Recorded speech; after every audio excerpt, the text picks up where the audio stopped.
ते कशाबद्दल होतं ते उदाहरण? हे बघा, हां मला कळलं ते CPCचं सांगता ना तुम्ही, कॉज ऑफ ॲक्शन. सूटचे जेवढे इसेन्शियल आहेत, हो. आता सूटचे इसेन्शियल तुम्हाला माहिती आहे का काय काय आहेत? सूटचे 4 इसेन्शियल असतात. एक पार्टीज रिलीफ जो क्लेम केला आहे पण तो कॉज ऑफ ॲक्शन असायला पाहिजे आणि रेमिडी असायला पाहिजे, बरोबर. आता कॉज ऑफ ॲक्शन म्हणजे काय असतं की वन पर्सन असर्टेन आणि अनदर पर्सन डिनाय. म्हणजे एक जण काय सांगतोय की हो याच्या विरुद्ध मला काय राईट नाही आहे, म्हणजे याच्या विरुद्ध मला काय लायबिलिटी नाही आहे, आणि एक जण काय सांगतोय की मला याच्यात राईट आहे. तर त्या केसमध्ये काय झालं होतं म्हणजे त्या उदाहरणामध्ये, तर त्या याच्यामध्ये काय झालं होतं तुम्ही एकदा बघा पहिले. कॉज ऑफ ॲक्शन म्हणजे काय असतं की समजा A, B आणि C, D हे 4 भाऊ आहेत, बरोबर. आता D गेला लॉ करायला पुण्याला, तर त्याने काय केलं, तिकडे जोपर्यंत पास होत नाही तोपर्यंत मी गावात जाणार नाही अशी शपथ घेतली, बरोबर. याला 5 वर्षाचं लॉ करायचं होतं, याला 12 वर्ष लागून गेले लॉ करत करत, मध्ये फेल होतं सगळं होतं. यांना काय वाटलं तिघा भावांना? नाही म्हणजे ते नाही तर नाही म्हणा की ते भाऊ लालची होते, ठीक आहे. यांना वाटलं की आता आपण डीला काय करायचं, आपली जे वडीलची प्रॉपर्टी आहे तर त्याची आपण तिघांमध्ये हिस्से वाटणी करायची, चौथ्या भावाला जाऊ द्यायचं. तर अशा वेळेस काय झालं, चौथा भाऊ नंतर येतो प्रॉपर्टीचे हिस्से मागायला, तेव्हा तर वडील त्यांचे जिवंत नसतात, बरोबर. आता हे तिन्ही भाऊ काय सांगताय की तो आमचा भाऊच नाही. आता हे तिघे काय सांगताय की तो आमचा भाऊच नाही. डी काय सांगतोय की मी यांचा मुलगा आहे, बरोबर, म्हणजे यांचा भाऊ आहे. दोघांमध्ये ट्रस्ट झाले, मग इथं काय झालं, कॉज ऑफ ॲक्शन झाला, ठीक आहे. डिक्लेरेटरी सूट दाखल करण्यासाठी मला डिक्लेअर करा की हो विषय तयार झाला त्यांच्यामध्ये की याच्या बाबतीत कसे कॉज ऑफ ॲक्शनला मराठीत मी तुम्हाला शोधून सांगतो, ठीक आहे. वाद तथ्य असं काय असतंय, वाद तथ्य बोलतो त्याला, हो वाद तथ्य. हो, खटल्याचं कारण काय तुम्हाला, कॉज ऑफ ॲक्शन म्हणजे तुम्हाला नेमकं तुमच्यामध्ये दोघांमध्ये हे काय प्रॉब्लेम काय नेमका कळतं तुम्हाला? पण एक मिनटं बघतो. हां सर, 10 आने वाले, ठीक आहे ठीक आहे ठीक आहे ठीक आहे. आज आपण तुम्हाला सांगितलं होतं मागे की CRPCचं वाचून या 177 तर 182 पर्यंत.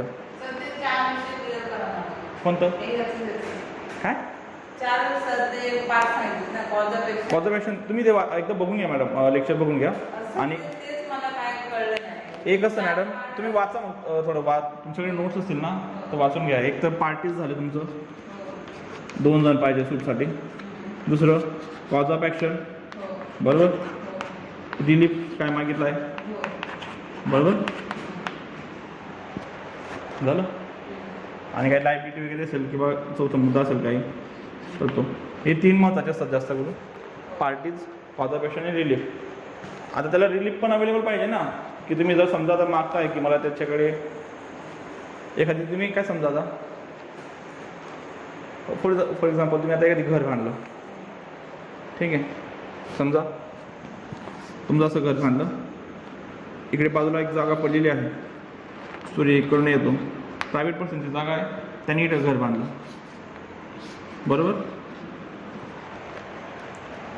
आता तुम्ही यांच्यावर सूट दाखल केला की मला सूर्याचा प्रकाश येत नाही, उगवता सूर्य दिसत नाही मला, तर याला सांगा की त्याचं घर थोडं लहान ठेव म्हणून.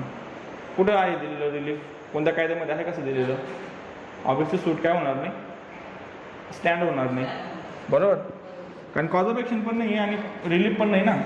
पण समजा ही जागा पण याचीच आहे, ठीक आहे. आणि याने आधी काय केलं, करार केला त्याच्यासोबत जागा विकताना की तू जर भविष्यात घर बांधलं तर तुला घर असंच बांधावं लागेल, तुला असं बांधता येणार नाही, बरोबर. कॉन्ट्रॅक्टचं ही होती, पहिली टर्म टाकली होती कॉन्ट्रॅक्टमध्ये, त्याने असंच घर बांधलं, काय झालं, कॉन्ट्रॅक्ट ब्रेक झाला, कॉज ऑफ ॲक्शन आहे, रेमिड आहे. कळलं आता रेमिडीचं? तुम्ही एकदा वाचून घ्या त्याला व्यवस्थितपणे, मग तुम्हाला कळेल बरोबर. बेसिक आहे, खूप खूप सारी गोष्ट आहे, म्हणजे समजून जाईल लगेच. ठीक आहे.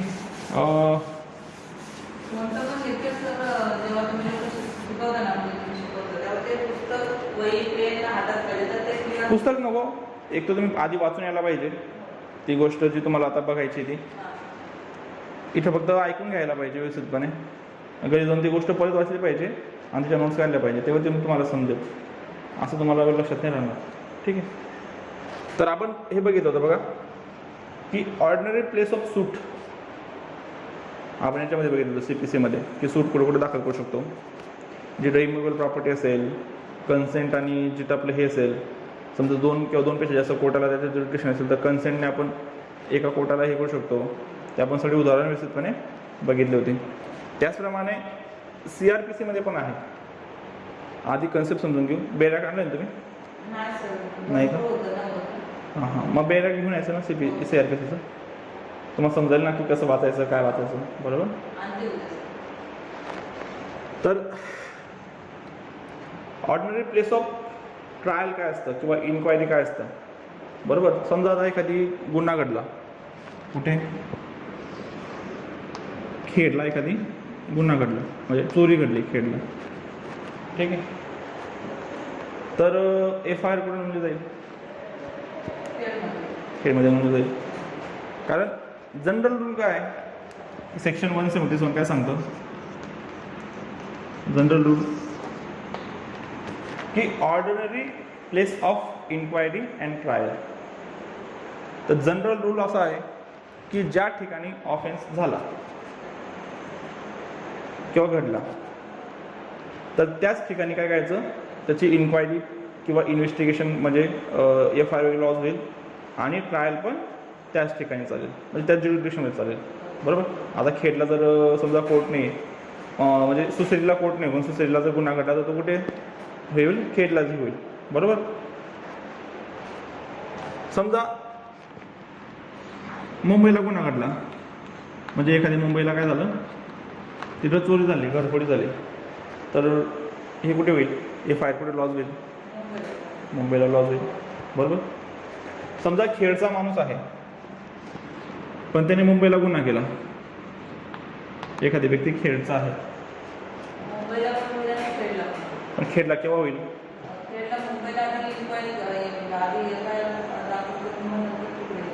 पण समजा तो व्यक्ती खेडला आलाच नाही तर, म्हणजे तो 50 वर्षापूर्वी खेड सोडून गेलाय, आधी तो पुण्याला राहत होता. समजा आता आधी खेडला राहत होता, खेडला जन्म झाला, पुण्याला समजा 5 वर्ष राहिला, कोल्हापूरला 5 वर्ष राहिला, फिरून ठाण्याला 5 वर्ष राहिला आणि आता मुंबईला मागच्या 5 वर्षापासून राहतोय.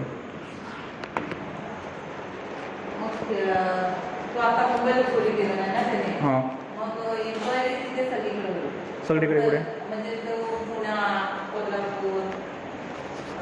पण तिथं तो राहत नाही ना. तर ठीक आहे, म्हणजे तुमचं उत्तर पण थोडंफार बरोबर आहे. तर बघा काय असतं की हे झालं तुमचं जनरल रूल, की ज्या ठिकाणी गुन्हा घडला असेल तर त्याच ठिकाणी काय होते? इन्व्हेस्टिगेशन होते आणि ट्रायल पण होते. ज्या ठिकाणी होईल ना बाकी ठिकाणी, पण ते बाकी वेगळ्या कारणामध्ये. आता दुसरं बघा, ते तुम्ही पुढे एक्सप्लेन करतो मी तुम्हाला. ठीक आहे. तुम्हाला एक गोष्ट समजली आता, एक की ज्या ठिकाणी गुन्हा घडला त्या ठिकाणी जे होईल. बरोबर. समजा आता खेड आहे, खेडची बाउंड्री आहे. ठीक आहे. इथं कोणतं पोलीस स्टेशन आहे? खेडचं पोलीस स्टेशन आहे. बरोबर. आता इथं अशी जागा आहे, तुम्हाला बघितलं असेल, एक काय की एक जिल्ह्याचं ठिकाण असतं बघा. जास्त करून काय असतं की जिथं नदी पास होते तर त्याच ठिकाणी काय असतं, जिल्ह्याची बॉर्डर पण येऊन जाते कधीतरी. बरोबर. खेड इकडे मध्ये नदी आहे एक. ठीक आहे. या ठिकाणी काय आहे, खेडची बाउंड्री लागते. खेडच्या बाजूला कोणतं अजून दुसरं? चिपळूण. चिपळूणला पण कोर्ट आहे का? ठीक आहे. इकडे चिपळूण. ठीक आहे. इथं एक व्यक्ती उभा आहे, इथे एक व्यक्ती उभा आहे, बरोबर, ही नदी आहे. इकडे कोणतं ज्युरिडिक्शन? चिपळूणचं आहे. इकडं खेडचं आहे. याने इकडनं काय केलं, त्याला शूट केलं, गोळी मारली, बरोबर. आणि हा काय झाला, याची डेथ झाली. ठीक आहे. गुन्हा कुठे नोंदला जाईल आणि इन्क्वायरी कुठे होईल? का बघ खेडला नाही होऊ शकत इन्क्वायरी? म्हणजे तुम्हाला काय वाटतं, म्हणजे असं चुकलं तरी काय प्रॉब्लेम नाही? असं वाटलं सर की म्हणजे तो आधी कारण शोधला जातो ना, कसलं? त्याने का मारलं असेल, त्याने तुम्ही नाही बोलली कोणता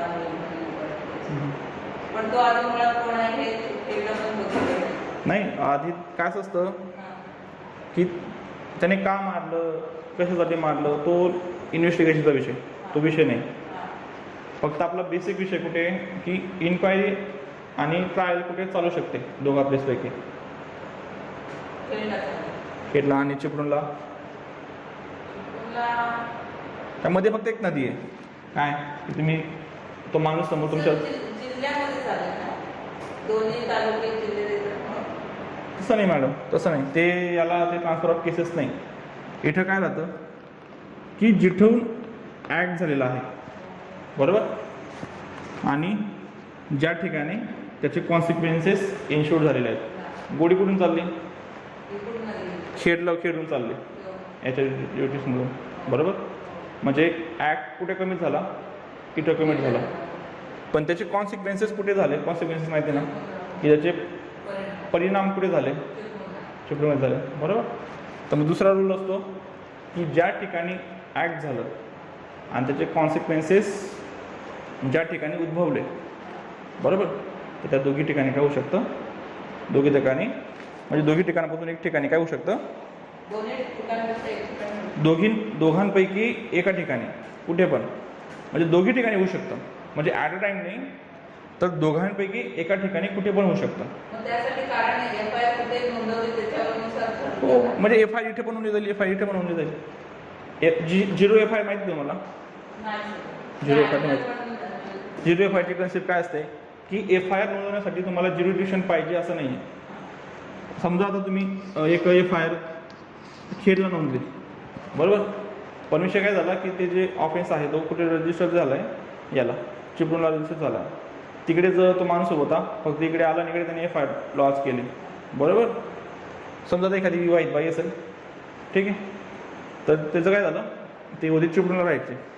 नवऱ्याने त्याला रात्री मारहाण केलं आणि अंगठा त्याचा कापून टाकला, अंगठा त्याच्यामुळे त्याचा तुटला अंगठा. ती माहिती येऊन गेली, बरोबर. आता ऑफेन्स कुठे घडला आहे? चिपळूणला घडला आहे.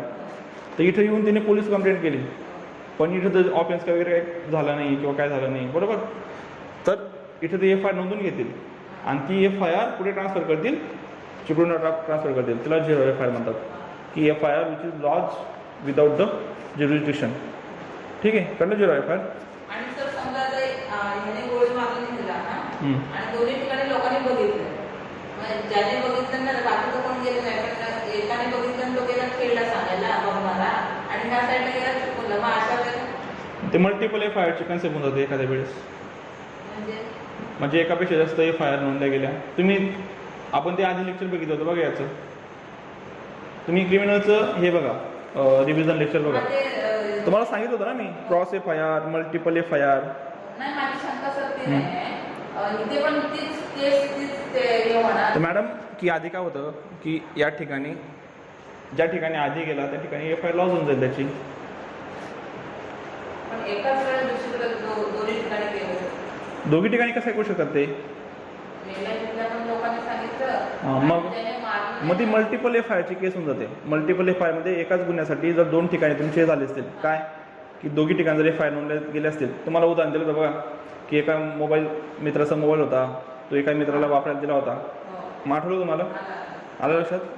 तर अशा वेळेस काय होतं की त्याच्यापैकी एक जर दोघी ठिकाणी एफ आय आर नोंदल्या गेल्या, तर जी एक पहिली एफ आय आर आहे ती राहील आणि जी सेकंड एफ आय आर ती काय होऊन जाईल? क्वॅश होऊन जाईल. कळलं तुम्हाला? तर या ठिकाणी दोघांपैकी एका ठिकाणी काय होऊ शकतं? ऑफेन्स रजिस्टर होऊ शकतो. ठीक आहे.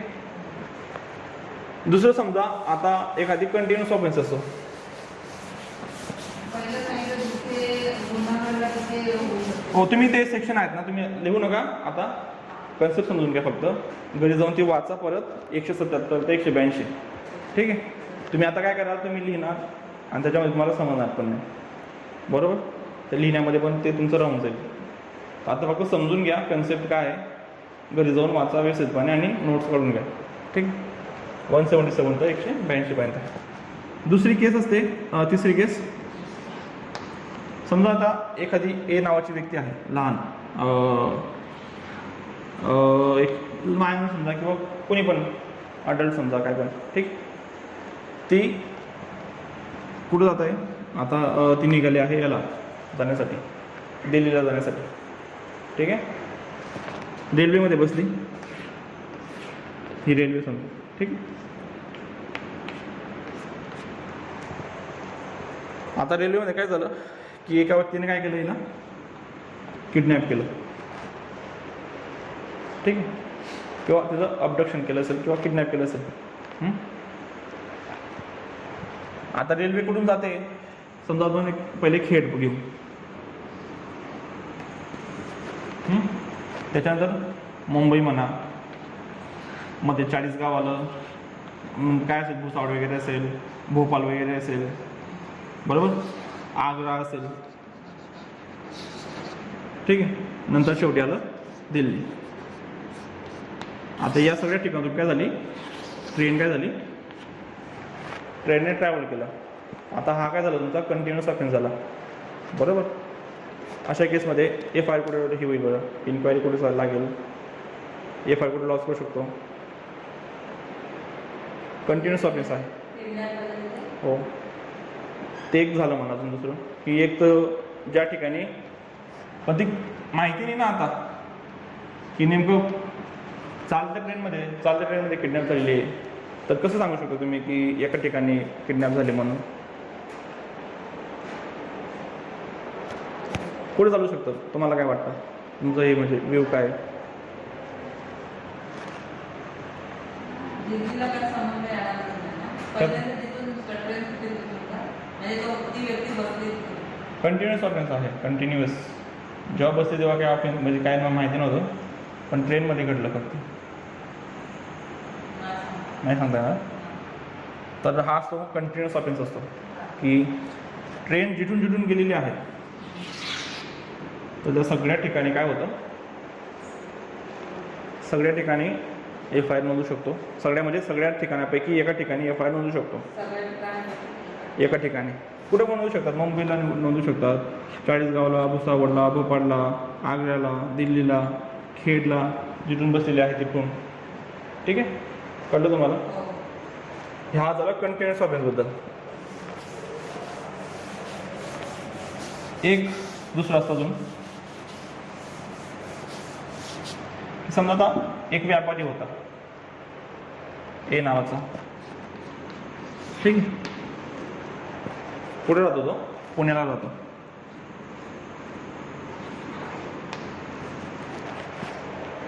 बरोबर. तो आला मुंबईला. आधी काय त्याचे गोल्डचे ऑर्नामेंट्स होते त्याचे. मुंबईहून एका व्यक्तीने त्याची चोरी केली, बीने. बरोबर. गोल्ड ऑर्नामेंट्स म्हणजे तुमचे सोन्याचे दागिने. ठीक आहे. यांनी चोरी केली, त्यांनी विकले कुठे, अकोल्याला. बीने कुठे विकले ते, आणि बी सापडला कुठे, नागपूरला.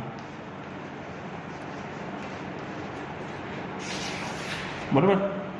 हा कुठला आहे, पुण्याचा. चोरी कुठे झाली, मुंबईला. दागिने कुठे भेटले आणि तो बी कुठे सापडला, नागपूरला. आता कुठे कुठे FIR नोंदवू शकतो, कुठे कुठे, पुणे का नाही.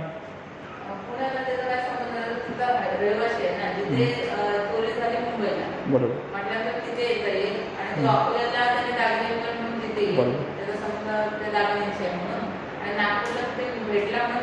बरोबर. अगदी बरोबर. तर काय असतं की एखादी ऑफेन्स झाला बरोबर, तर समजा थेफ्ट म्हणा, एक्स्टॉर्शन म्हणा, रॉबरी म्हणा, डकैती म्हणा, ठीक आहे. IPC वाचत चालू तुम्ही सोबत.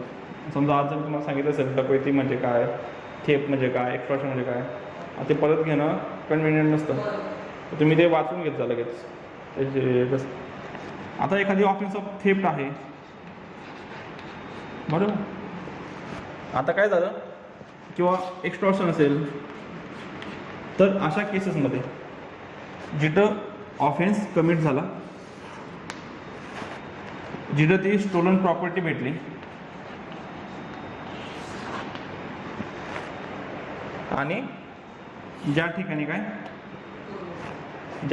ॲक्यूज फाउंड झाला, ज्या ठिकाणी काय झालं तुमचा ॲक्यूज फाउंड झाला, तर या तिघी ठिकाणापैकी एका ठिकाणी FIR पण नोंदवू शकतो आणि इन्क्वायरी पण चालू शकते बरोबर.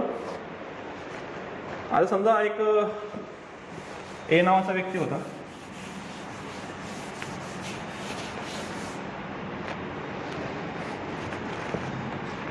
ठीक आहे. A नावाचा एक व्यक्ती होता,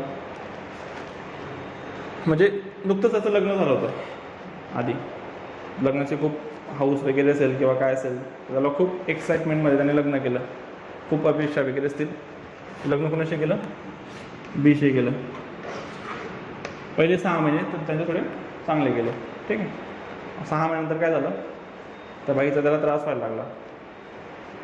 बाई काही स्वयंपाक करत नसेल किंवा काय नसेल बरोबर. तर मग त्याने कोणाला पत्र लिहिलं, Bच्या वडिलांना, म्हणजे याच्या फादर इन लॉ, म्हणजे सासऱ्यांना, ठीक आहे. फादर इन लॉ यांना एक पत्र लिहिलं आणि पत्र स्टार्ट केलं की तुझं स्वरूप, सासरे बुवा, साष्टांग नमस्कार वगैरे काय असेल ते फॉर्मॅलिटीज. मी मजेत आहे, मजेत होतो 6 महिन्याआधी, पण तुम्ही तुमच्या मुलीशी लग्न करून मी फसून गेलो. त्या बाईला काहीच येत नाही, काहीच करता येत नाही, हे करता येत नाही, ते करता येत नाही, तिचं पूर्ण हे केलं, डिफेमेशनसारखं, ठीक आहे. त्याने पत्र कुठं लिहिलं, खेडला बरोबर. आणि त्याने पाठवायचं कुठे होतं ना, चिपळूणला.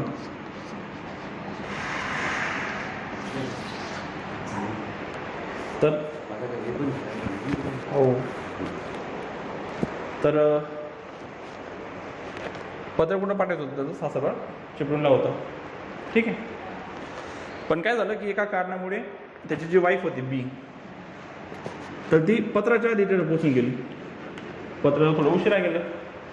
मग तिने वरती पत्र पडलं होतं, बघितलं तर आपला घरचा ॲड्रेस दिसतोय, मग कोणी पाठवलं. तर तिला दिसलं लगेच की आपले जण पती आहे, त्याने ते पत्र पाठवलेलं आहे आणि आपली खूप सारी तारीफ त्याच्यामध्ये केलेली आहे. तर मग अशा वेळेस आता डिफेमेशनची जी केस आहे, तर ती कुठे नोंदवू शकतो, कुठे नोंदवू शकतो, दोघांपैकी. कारण जे कम्युनिकेशनचे जे ऑफेन्स आहेत की जिथून ते पाठवलेलं गेलेलं आहे आणि ते जिथे पाठवलेलं गेलं आहे, म्हणजे साधारण सर्किट गोळीचं सांगितलं त्या टाईपचंच. तुम्ही जर बघाल ना यांचे ऑफेन्सेसचे हे, तर एक जर लॉजिकली जरी विचार केला तुम्ही, एकदा तुम्हाला जर कन्सेप्ट क्लिअर झाल्या, तुम्ही आयुष्यात त्या कन्सेप्ट विसरू शकत नाही. वाचून काय समजत नाही पटकन, पण एकदा कन्सेप्ट क्लिअर झाल्या तर ते समजतात, ठीक आहे. समजलं तुम्हाला आता व्यवस्थितपणे, ठीक. बेरॅक तुम्ही आणायला पाहिजे होतं, त्याच्याशिवाय कळत नाही की बेरॅक कसं वाचायला पाहिजे किंवा काय असायला पाहिजे.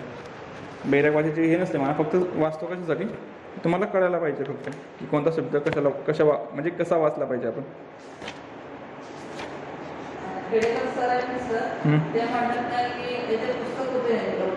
कॉमेंट्री ते म्हणतात तुम्हाला पुस्तक वाचायला माहिती आहे, कसं वाचतात ते मोठं पुस्तक, काय म्हणजे पहिलं वेगळं असतं अनुक्रमणिका आणि आतमध्ये वेगळं असतं. आता बघा, कॉमेंट्रीचं जास्त करून काय असतं मॅडम, एक तुमचं पहिलं झालं की इंट्रो झालं त्याचा, ठीक आहे. इंट्रोमध्ये काय असतं, की म्हणजे काय माहिती आहे त्याच्याबद्दल? माहितीबद्दल तो इंट्रो वाचून घ्यायची. हो, स्टेप वगैरे ते त्याच्यापैकी गोष्टवार असतो पुस्तकामधला. हो. ठीक आहे. त्याच्यानंतर त्याचं कंटेंट असतात. कंटेंट त्याच्यामध्ये दिलेलं असतं की काय काय दिलेलं आहे काय नाही. मग ते 2-3दा बघून घ्यायचं की त्याच्यामध्ये कुठे काय दिलेलं आहे कुठे काय नाही दिलेलं आहे. जी मोठी पुस्तकं असतात त्यांचे जे सब पॉईंट आहेत तर ते पण दिलेले असतात. 3 नंबर येते केस लॉ. त्यात कोणते कोणते केसेस ॲड केलेले आहेत असे एवढा मोठा जाड जर केस लॉ असतो कोणती कोणती केस आहे. ठीक आहे. त्याच्यानंतर तिथं काय असतं जर कॉमेंट्री असेल त्याचे पुस्तकांचे पण प्रकार पडतात. कॉमेंट्री जर असेल कॉमेंट्री काय असते की आधी सेक्शन असतं त्याच्या खाली त्या सेक्शनमध्ये काय सांगितलेलं आहे ते आणि त्याच्याशी निगडीत असणाऱ्या केसेस. कळलं. तर मग एक बघून घ्यायचं फक्त वाचताना की सेक्शन बघायचं आधी त्याची कॉमेंट्री वाचायची आणि त्याच्या केसेस पहिले बघून घ्यायच्या की केसेस कोणत्या कोणत्या. मग केसेस ज्या रिसेंट आहेत ज्या शेवटी दिलेल्या असतात की त्या लॉची आता पोझिशन काय आहे. बरोबर. समजा आता 167 आहे फॉर एक्झाम्पल 167 असेल तर याच्यामध्ये काय तर रिमांड तुम्ही रिमांड वगैरे दिलेली आहे. बरोबर. आता एखादी केस झालेली आहे का त्याच्यामध्ये कसली की तुम्ही एकतर जर मॅजिस्ट्रेट कस्टडी दिली गेली तर त्याच्यानंतर पोलीस कस्टडी देता येते का नाही, पोलीस कस्टडी वर्क होत नाही ना. तर नाही देता येत. म्हणजे कुठे सांगितलेलं आहे सेक्शनमध्ये तर नाही सांगितलेलं आहे ना. आपण जेव्हा पोलिसांना गरज असते तेव्हा ते मॅजिस्ट्रेटच्या ते फक्त मॅजिस्ट्रेटच्या समोर त्याला फक्त काय करू शकतात की इन्व्हेस्टिगेशनसाठी थोडं प्रश्न उत्तरांसाठी ते करू शकतात फक्त त्याला. आणि जर समजा परत त्यांना असं पहिल्या 15 दिवसात पोलीस कस्टडी तर मॅजिस्ट्रेट कस्टडी मॅजिस्ट्रेट तर पोलीस कस्टडी होऊ शकतं. त्याच्यानंतर नाही. त्याच्यानंतर होत नाही. मग कुठे दिलेलं आहे केस लॉमध्ये दिलेलं आहे. एखादी केस लॉ असेल मग ते कॉमेंट्री वाचताना केस लॉ जर असेल तर ती गोष्ट वाचून घ्यायची व्यवस्थितपणे. म्हणजे पोलिसांना सांगता आलं तरी ते देऊ शकतात. नाही प्रश्न विचारू शकतात फक्त बस. बाकीचं काय नाही. पोलीस कस्टडी नंतर नाही होत. पहिल्या 15 दिवसानंतर नाही होत. ठीक आहे. तर ही गोष्ट तुम्हाला कुठे कळेल तर त्या मोठ्या पुस्तकाच्या जर एखादी केस लॉ असेल त्याचं ब्रॉड पॉईंटमध्ये दिलेलं असतं तिथे तुम्हाला कळेल. ठीक आहे. बघा सेक्शन 177 काय सांगतं की every offence shall ordinarily be inquired into and try by a court within whose local jurisdiction it was committed. Every offence shall be ordinarily. कोण सांगितलं ना की ऑर्डिनरीली काय असतं म्हणजे जनरली तो कुठे हे होतो ऑफेन्स. आपण बघितलं ना की जनरली कुठे होतो 177 नुसार की ज्या ठिकाणी घडला आहे तर त्याच ठिकाणी तो ऑफेन्स काय होतो तर इन्क्वायर्ड होतो किंवा ट्रायल होतो. ठीक आहे. 178 काय सांगतं place of inquiry or trial when it is uncertain in which of the several local areas an offence was committed or where an offense is committed partly in one local area and partly in another local area. म्हणजे समजा एखादी offence असेल समजा आता एका व्यक्तीने एक offence केला आणि समजतच नाही आहे की ऑफेन्स नेमका कुठे झालेला आहे. बरोबर. की समजा आता 2-3 प्लेस आहेत 1, 2 आणि 3 पण समजत नाही आहे की तिघांपैकी कुठे झालेला आहे ऑफेन्स. ठीक आहे. किंवा एखादी ऑफेन्स पार्टली एका ठिकाणी केला असेल पार्टली म्हणजे तर त्या ऑफेन्सचा काही जो अर्धा भाग असेल तो एका ठिकाणी केला आणि पार्टली कुठे गेला दुसऱ्या ठिकाणी केला. Or where an offence is continuing one. आपण ते बघितलं ना कंटिन्यू ऑफेन्स किडनॅपिंगचं. बरोबर. or where it is consist of several acts done in a different local areas. म्हणजे आता एका ठिकाणी काय बी नावाची बँक आहे. बरोबर. ए बी आणि सी 3 लोक आहेत. बँक कुठे खेळला आहे. सी काय करतोय बँकेत घुसला आहे चोरी करतोय. बी कुठे राहतो चिपळूणला आहे आणि तो तिकडून काय करतोय बँकेचा जो सिस्टम आहे ते हॅक करतोय. बरोबर. आणि एक आहे तर एक रस्त्यावर आहे रस्त्यावर म्हणजे जेवढे पण ते पोलीस येत आहेत त्यांना तो अडवून ठेवतोय, बरोबर.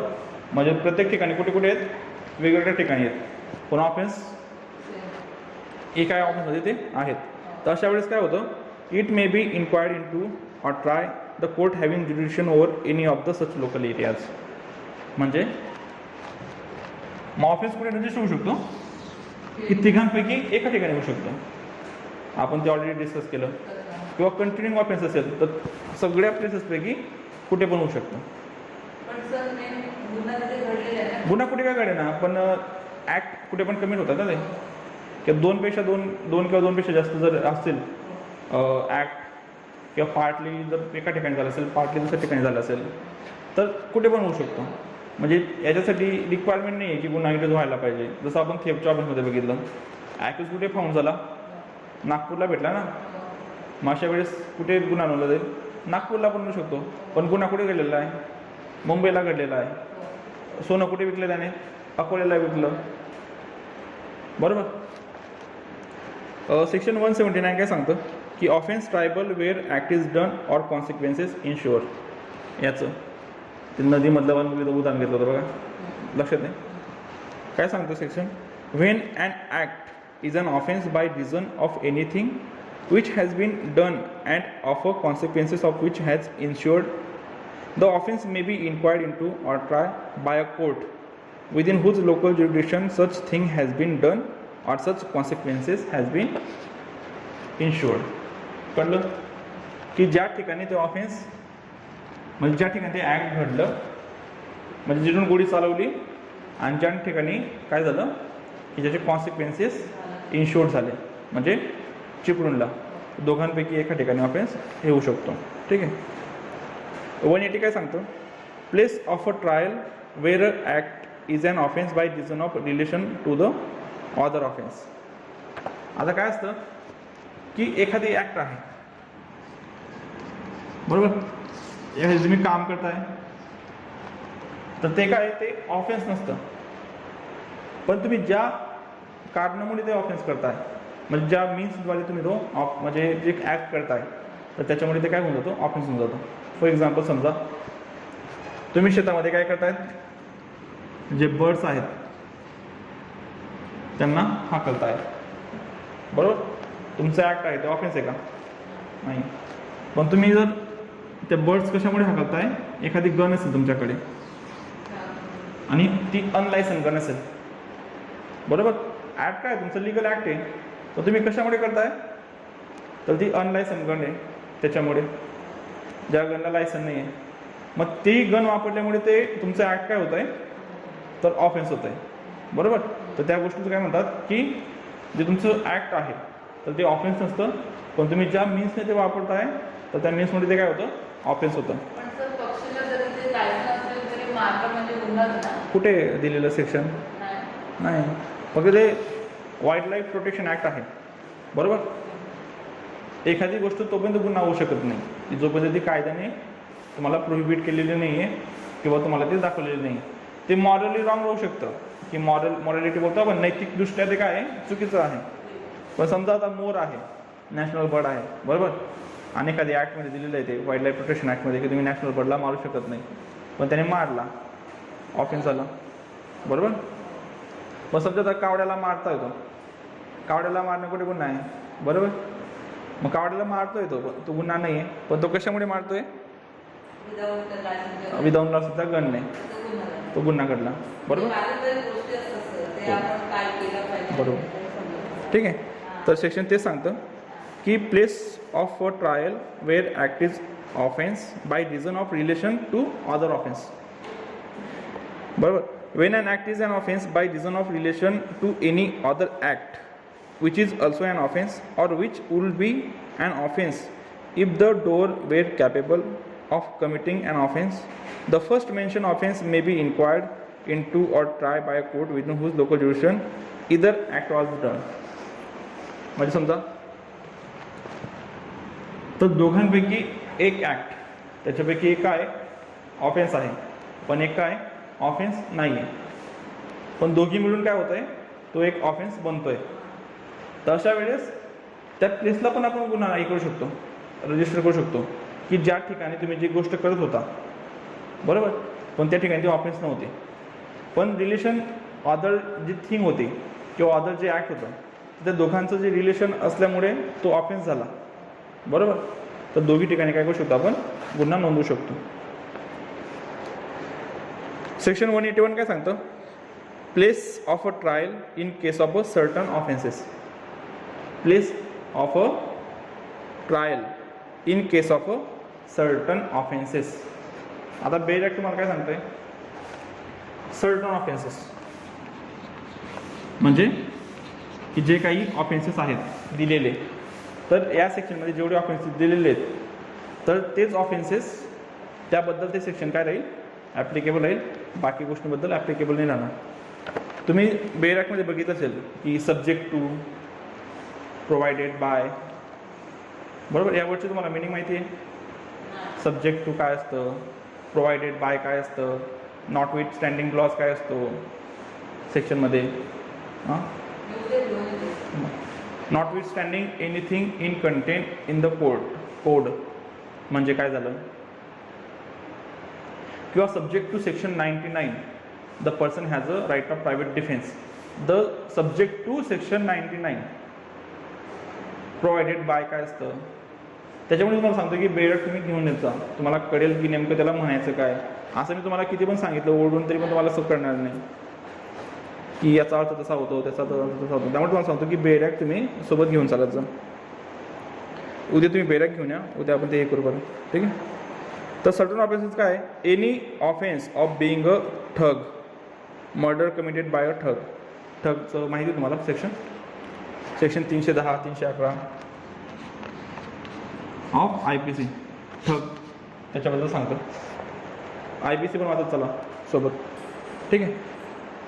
डोकेटी और डोकेटी विथ मर्डर सेक्शन 390च्या पुढे आहेत सगळे, 396 आहे sir. Dacoity with murder or escaping from custody may be inquired into tried by a court within whose local jurisdiction the offense was committed or accused person is found. तर या ठिकाणी काय होऊ शकतं की समजा एक प्लेस आहे, खेड आहे, या ठिकाणी काय झालं, डकॅटी विथ मर्डर झालं बरोबर. डकॅटी विथ मर्डर झालं, तर अशा ठिकाणी काय ऑफेन्स कुठे रजिस्टर होईल, ज्या ठिकाणी ऑफेन्स घडला त्या ठिकाणी. आणि दुसरं काय, ज्या ठिकाणी ॲक्यूज काय झाला, भेटला किंवा ॲक्यूज फाउंड झाला त्या ठिकाणी, ठीक आहे. त्या दोघी ठिकाणापैकी एका ठिकाणी ऑफेन्स येऊ शकतो. अजून एक तुम्हाला हे सांगतो की समजा आता एखाद्या व्यक्तीने काय केलं, डोकेटी विथ मर्डर केलं, सेक्शन 396 असेल. एक मिनिट मला बघून घेतो फक्त.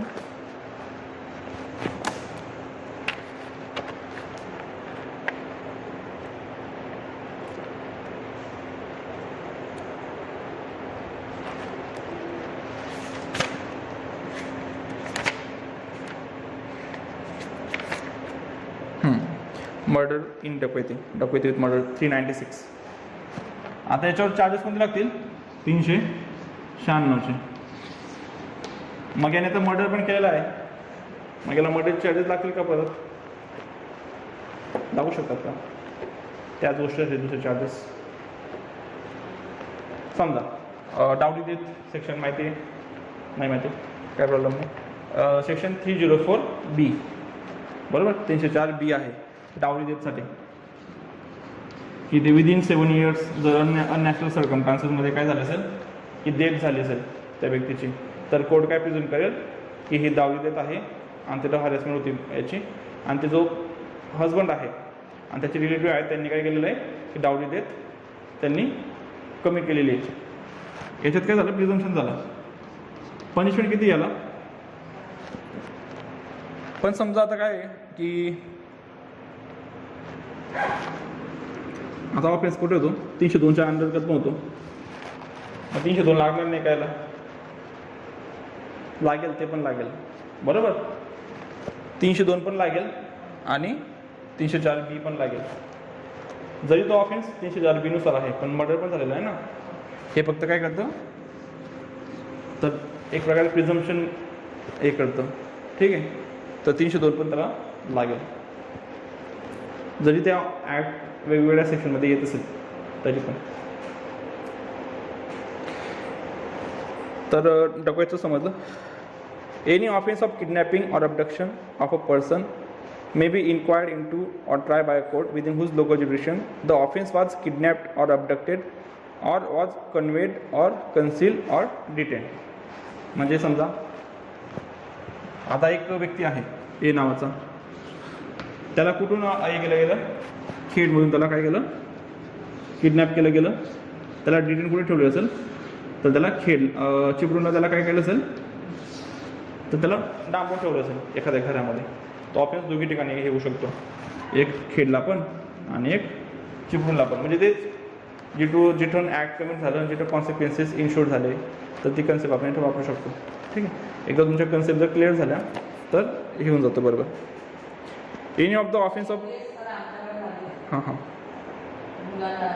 बरोबर. Any of the offence of theft, extortion or robbery may be inquired into or try by a court. कुठे होऊ शकते थेफ्ट, एक्स्टॉर्शन आणि रॉबरीमध्ये? आपण बघितलं ना, तुम्हाला समजवलं ना मी. कुठं होऊ शकते याचं?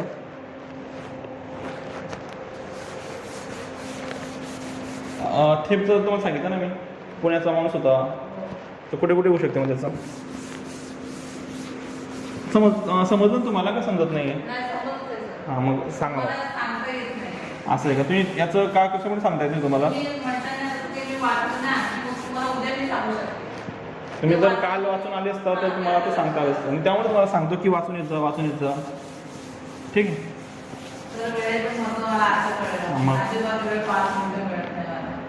ते पण असतं, पण जाताना तुम्ही रस्त्याने पण करू शकतात. बेलेट म्हणजे चला ते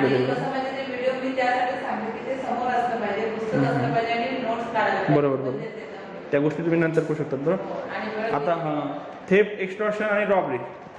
थेफ्टचं कसं असतं की ज्या ठिकाणी ऑफेन्स झाला, ज्या ठिकाणी स्टोलन प्रॉपर्टी विकली, जिथे मिळाली, आणि ज्या ठिकाणी ॲक्युज फाउंड झाला. बरोबर. मग तुम्हाला माहिती सगळं पण सांगता येत नाही. बरोबर. And offence of criminal misappropriation. Criminal misappropriation हे सगळे सेक्शन तुम्ही IPC मध्ये वाचून घ्या एकदा. IPC क्लिअर करा. तुम्हाला मी आधी पण सांगितलं होतं पहिल्या लेक्चरला की IPC व्यवस्थितपणे क्लिअर करून घ्यायचं. 403 असतं सेक्शन बघा याचं IPCचं, क्रिमिनल मिसॲप्रोप्रिएशन और criminal breach of trust 405.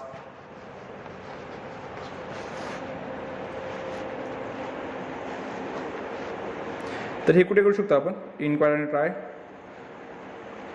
It may be inquired or tried by a court within whose local jurisdiction the offence was committed, or any part of the property which is the subject of the offence was received or retained or was required to be returned or accounted for by the accused person. आता हे offence कसे आहेत ते प्रॉपर्टीच्या विरुद्ध आहेत. 403 आणि 405. 403 काय सांगतं? Criminal misappropriation of property. आणि हे काय सांगतं? Criminal breach of trust. Criminal misappropriation of property काय? की समजा तुमच्याकडे एखादी प्रॉपर्टी असेल, बरोबर, एखादी प्रॉपर्टी रस्त्यावर पडली असेल, ठीक आहे, तुम्ही ती उचलली, सोन्याची अंगठी होती ती तुम्ही उचलली, ठीक आहे. आता ही थेफ्ट होणार नाही. का होणार नाही थेफ्ट? म्हणजे तुम्हाला हां अगदी बरोबर की ती कोणाची प्रॉपर्टी नाही आहे, कारण कोणाच्या तुम्ही पोझिशनमधून काढली नाही, बरोबर, पण ती प्रॉपर्टी कोणाची तरी आहे का नाही. मग तुम्ही जर कॉन्ट्रॅक्टमध्ये बघितलं असेल की फाइंडर ऑफ गुड्स, की तुम्हाला जर एखादी वस्तू भेटली, सापडली, तर याचा अर्थ असा होत नाही की तुम्हाला काहीतरी गेन झाला. याचा अर्थ असा होतो की तुमच्यावर कायद्याने एक लायबिलिटी टाकली फाइंडर ऑफ गुड्सची, आणि तुम्ही काय करायला पाहिजे, तर तुम्ही ती जी प्रॉपर्टी कुणाची आहे तर तुम्ही त्याचा शोध घेतला पाहिजे आणि त्याला ती प्रॉपर्टी रिटर्न केली पाहिजे. ती तुमच्यावर काय असेल कायद्याने टाकलेली जबाबदारी असेल. तुम्ही ती प्रॉपर्टी उचलली आणि डायरेक्ट दुकानात जाऊन विकली, पैसे ॲक्वायर्ड केले, कोणता ऑफेन्स झाला? तर offence of criminal misappropriation of property. एक याच्यामुळे किती बदलतो बघा, एक इनग्रेडियन्समुळे. तर ती प्रॉपर्टी म्हणजे तो ऑफेन्स तिकडनं इकडे येऊन जातो. समजा ती प्रॉपर्टी जर तुमच्या पोझिशनमध्ये राहिली असती आणि जर मी जर ती काढून घेतली असेल तर काय झालं असतं? थेफ्ट झालं असतं. इथं एक प्रॉपर्टी पडलेली मलाच माहिती नाही कोणाच्या मालकीची, मग ती तुमची प्रॉपर्टी आहे. काय ऑफेन्स झाला? क्रिमिनल मिसअप्रोप्रिएशन ऑफ प्रॉपर्टी, तो झाला. समजा ती प्रॉपर्टी जर मी जाऊन नदीमध्ये फेकून दिली असती तर कोणता ऑफेन्स झाला असता? मग मिसचिफ झाला असता 425 खाली, की ती प्रॉपर्टी तुम्ही काय केली? फेकून दिली. तुम्हाला काय झालं? त्याचं एखाद्या पर्सनला रॉंगफुल लॉस झाला, तो ऑफेन्स 425 खाली गेला लगेच. स्वतःसाठी वापरली 403, तुमच्याकडून काढली घेतली 382. म्हणजे एका इन्ग्रेडियन्समुळे ऑफेन्स किती बदलतोय. पण पाण्यात टाकल्यानंतर काय माझी जबाबदारी नाही, टाकून दिलं तरी नाही तर तुमच्यावर जबाबदारी होती ना की ती तुम्ही दुसऱ्याला द्यायला पाहिजे. त्यानुसार हात लावलेला बरं. हो, मग तुम्ही ज्यावेळेस तुम्ही त्याला उचलली त्यावेळेस तुमच्यावर कायद्याने काय झाली? जबाबदारी झाली. Finder of goods. मग 3 पैकी काय करताय? आता 405 मध्ये काय असतं? 405 मध्ये एखादी सर्वंट असेल घरचा आणि एखादी मालक असेल, तो जातोय आता हजला जातोय किंवा बाहेर 4 धामच्या यात्रेला जातोय, त्याच्याकडे सोन्याच्या काहीतरी वस्तू होत्या, तो तुमच्याकडे देऊन गेला. प्रॉपर्टी तुमच्याकडे का दिलेली आहे? सांभाळण्यासाठी. तुम्ही ती विकून टाकली. ऑफेन्स ऑफ थेफ्ट होऊ शकत नाही. का होऊ शकत नाही? हां, म्हणजे विश्वासन दिली. म्हणजे जे पोझिशन आहे, property of transfer of position, ते कसं झालं आहे? व्हॉलेंटरी झालेलं आहे, विथ कन्सेंट झालेलं आहे. बरोबर? ते 403 होऊ शकत नाही. का होऊ शकत नाही? कारण तुम्ही ती प्रॉपर्टी कोणाच्या पोझिशनमध्ये नाही आहे. हो, बरोबर. ठीक आहे. तर 405 काय तुमचं? की तुमच्यावर जबाबदारी टाकलेली आहे, त्याच्यामुळे काय होतंय? 405 होतं आहे. अशा वेळेस काय होतं? अशा वेळेस तुमचा क्रिमिनल ब्रीच ऑफ ट्रस्ट. का ती प्रॉपर्टी इंटरेस्टेड झाली ना तुमच्यावर, त्याने काय केलेला विश्वास ठेवला आहे. या ठिकाणी काय असतं? आता समजा तुम्हाला एक उदाहरण सांगतो मी, दोघे तुम्हाला डिफरन्स पडून जाईल. आता एने काय केलं? एकडे एक बुक होतं चांगलं, एन्शियंट बुक होतं, किंमत पण त्याची बऱ्यापैकी होती, 10-20 हजार रुपये किंमत असेल. त्याने बीला वाचायला दिलं. बरोबर? बीने ती बुक विकून टाकलं. ऑफेन्स काय होईल? 403 होईल पहिले. का होईल 405? का होणार नाही? जर ते त्यांनी राखायला दिलं असतं याला विश्वासाने की तू ही प्रॉपर्टी माझ्या बाजूने राखून ठेव, ते तुझ्याकडे राहू दे, तर काय झालं असतं? 405 झालं असतं. याच्यात 403 का होईल? ती प्रॉपर्टी त्याने काहीतरी यूजसाठी दिलेली, त्याच्याकडे राखून ठेवण्यासाठी दिलेली, त्याला वाचण्यासाठी दिलेली. तू वाचून घे आणि मला परत कर. थेफ्ट होणार नाही, कारण ती प्रॉपर्टी मी तुम्हाला स्वतःहून देतोय. इथं तुम्ही तुमचा उद्देश काय आहे या ठिकाणी? प्रॉपर्टी राखून ठेव. बरोबर?